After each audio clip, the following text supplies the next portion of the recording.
For me, any form of social injustice is just wrong. Society should be a place where everybody is equal before the law, irrespective of your positioning, your status, your family, or your background. Hello and welcome to Untold Facts, where we tell it just the way it is, however uncomfortable it may sound to you or even to me. I'm Moses Omogena. So, here on set, I have three interesting people, two gentlemen and one interesting lady here on set to help us set the tone of this discussion. Hi, Doyin. Hi, Moses. How are you? Very well. So I have Doyin Olani here. Doyin is a blogger, a writer, a foodie, I find that very interesting, a traveler, and a TEDx talk speaker on how may we discover ourselves. She's said to be highly opinionated and express her opinions through her blogs. Thank you for joining us, Doyin. Thank you, Moses. And Michael Akanji is a sexual health and rights advocate and a researcher. He has engaged government, policymakers, stakeholders, and relevant mainstream CSOs on recognition of sexual minority rights at various local, regional, and international platforms. Thank you, Michael, for joining us. Thank you very much, Moses. Yes, and finally, the last but not the least is Kenny Badmoss, who's joining us via Skype all the way from the United States, aka Brand Muse. Kenny is a brand expert, an advocate for social change and justice in Nigeria. Through his social development work, Kenny provides support to marginalized persons within the society based on their sexual and gender identity. Thank you, Kenny, for joining us. Thank you. All right, Kenny, I'm going to start with you. How was coming out for you like? Coming out for me, it's a process, it's a journey. It's a personal truth. It's not something anybody can force down your throat. You have to be ready for it. And it doesn't mean that you're better than those who are in the closet. Because there is this, analysis of people who come out to be the heroes. I don't really think so. I think everybody is a hero in their corners, whoever they are, those who are in the closet and those who have come out. So for me, coming out is your personal truth, your personal journey. And for some of us, it takes years. For some of us, we may never do it because we never arrive at that destination. But whatever it is, I think coming out has two phases. The first one is when you come out to yourself. A lot of people still are in denial of their sexuality. They haven't come out to themselves, which is, for me, is the most important coming out. You need to first accept yourself. And then the second coming out which is more ceremonial and public, which is when you have to come out to everybody to say this is who you are. All right, now, Doyin, let me ask you this. Coming out, self-discovery. Obviously, there must be some link. But is it in all cases where one has to come out, that you have to discover yourself? Or maybe I should say, those who are out, have they necessarily discovered themselves? For me, it's a never-ending journey. Coming out, definitely, when you admit it to yourself, as Kenny rightly said, you've discovered a part of yourself and you've accepted it. But then it's a journey. Self-discovery really is a journey. You find out different things about yourself every day. I mean, even for us, I think you would also agree that, with everybody you meet, the people you interact with, you learn new things every day. So I wouldn't say that the moment you come out, you've discovered self. It's a part of it, but it's not the full story. All right, Michael, I really want to get your reaction. Just like my two other colleagues have said, it's a process. And the process starts within you as a person. And it doesn't really end. It's a journey that never ends. Because when you talk about coming out, you're talking about the issue of identity. How do I also identify myself to the world? Do I accept this identity? And for me, I look at identity as something that is fluid.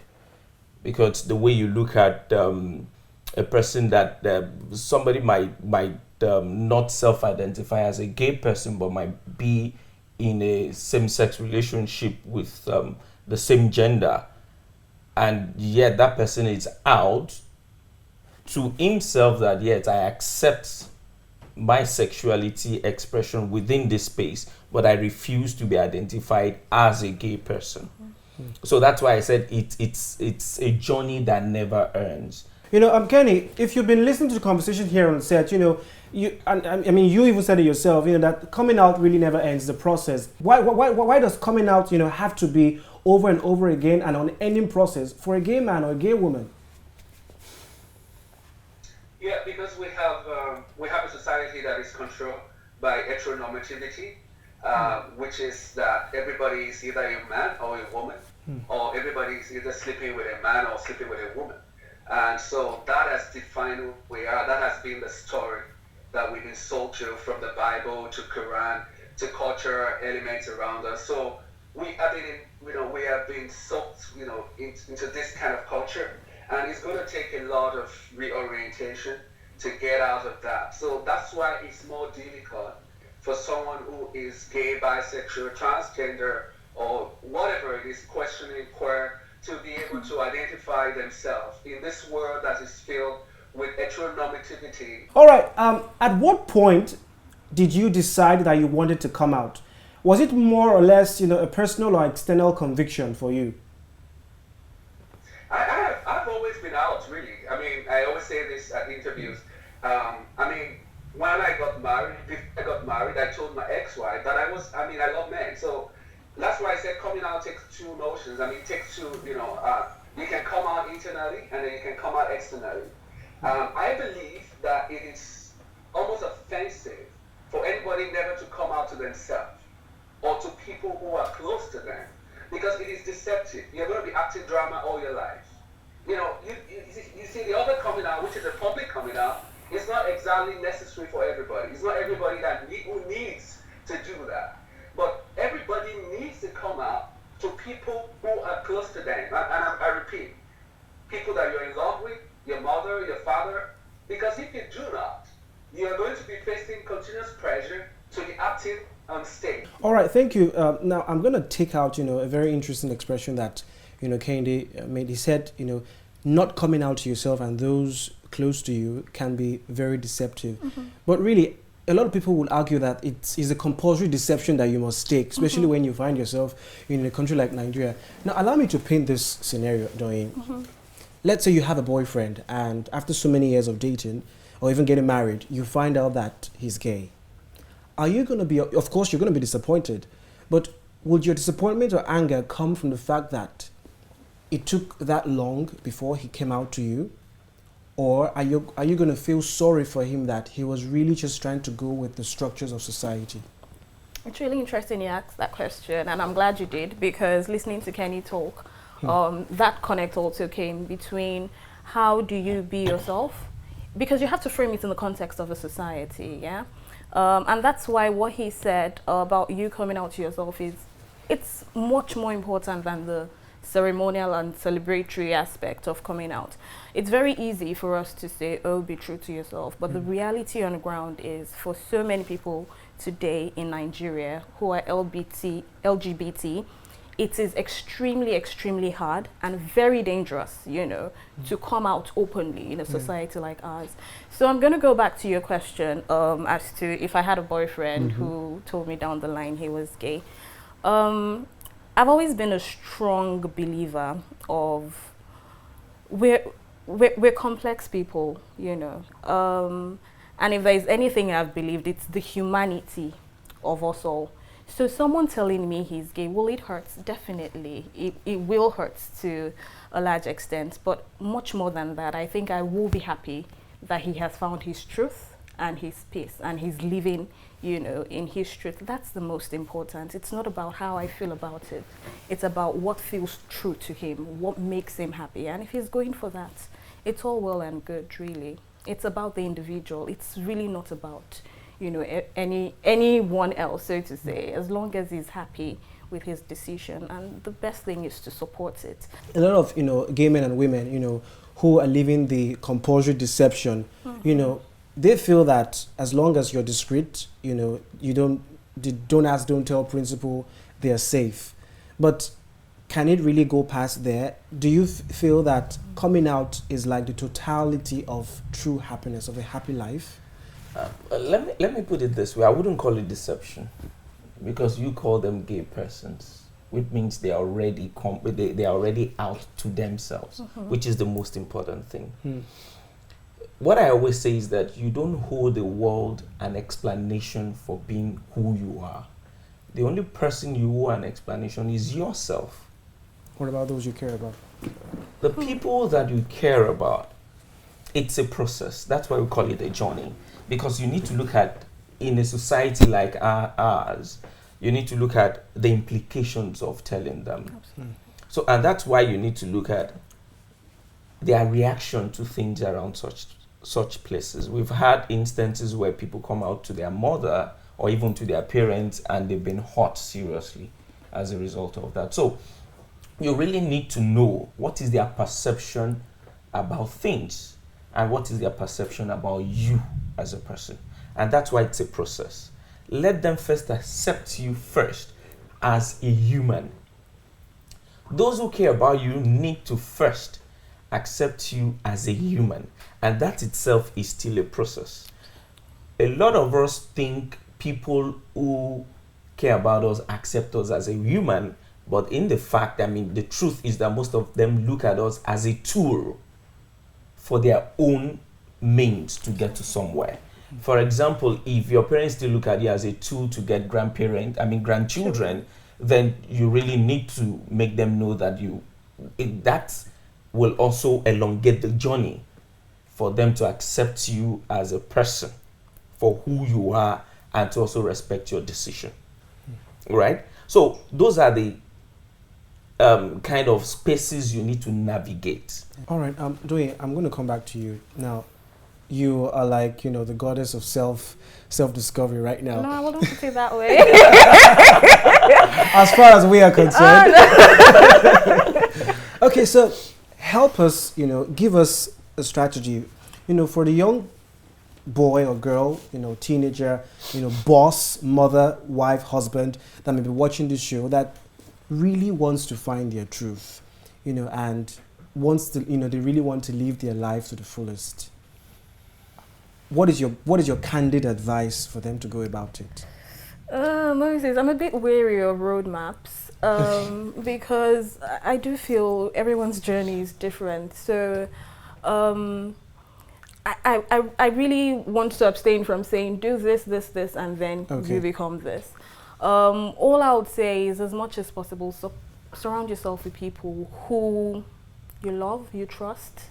And also, if you're seeking help, in the coming out process, reach out to the organizations. It's amazing. I didn't know there was a tears in Nigeria until some months back, when that case of some guy who was born to Osho, and then there was a statement around, and I felt it was amazing that there's an organization whose sole purpose is to say you're not alone. We're here for you to support you through the journey. So that's the best I can offer, really.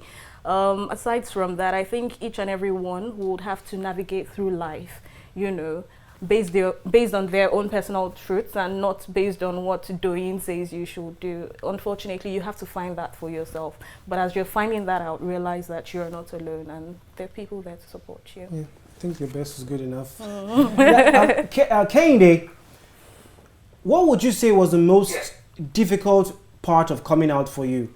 I was afraid of my business. I had a very successful career. I was doing very well. I was making a lot of money, and I was a breadwinner to my family. So I was afraid that all that was going to go down the drain because I was going to lose a lot of contract, with the government, with corporate organization where I had sponsorship. So, and that's what happened, because immediately I spoke up. My wife or my ex-wife made a call to most of my sponsors. The first big news came from NYSC. I mean, I used to train national youth corporate all over the country. That was major income for us at Orange Academy. And the first news I heard was to get a call from Abuja saying that your wife just said that you are gay, and because you are gay, we cannot do anything with you. So we need you to, is that true? If it's true, then that's going to be a problem. If it's not true, just tell us it's not true. Then I told the guys, it is true. I mean, it's true. I cannot lie about that. That's who I am. And again, people say being gay is not really who you are. I think it's part of who you are. It is part of who we are. We cannot deny it. So I told him that, and that was one of the major fear I heard. my stakeholders, my board members, they call me and said, maybe you want to tone this down a little bit because if you do not, we're going to lose business. People are going to stop coming to us. So MTN used to be a major sponsor. I mean, if you make like 5 million or thereabouts from a brand in a year, that's okay, for a small organization like ours. But immediately that happened, they stopped the funding. We couldn't access any sponsorship. Until today, it's still a struggle for a company back at home. So my major fear was I was going to lose all these businesses. I was going to, how was I going to survive? What would I do? How would I put food on my table? And I think it's still a real fear for people at home today, about economy. And that's why we keep talking about empowerment, for gay men and gay women. That it's important that we find sources of income for ourselves, that we are empowered, we have economic power so that we can, navigate our ways through coming out process.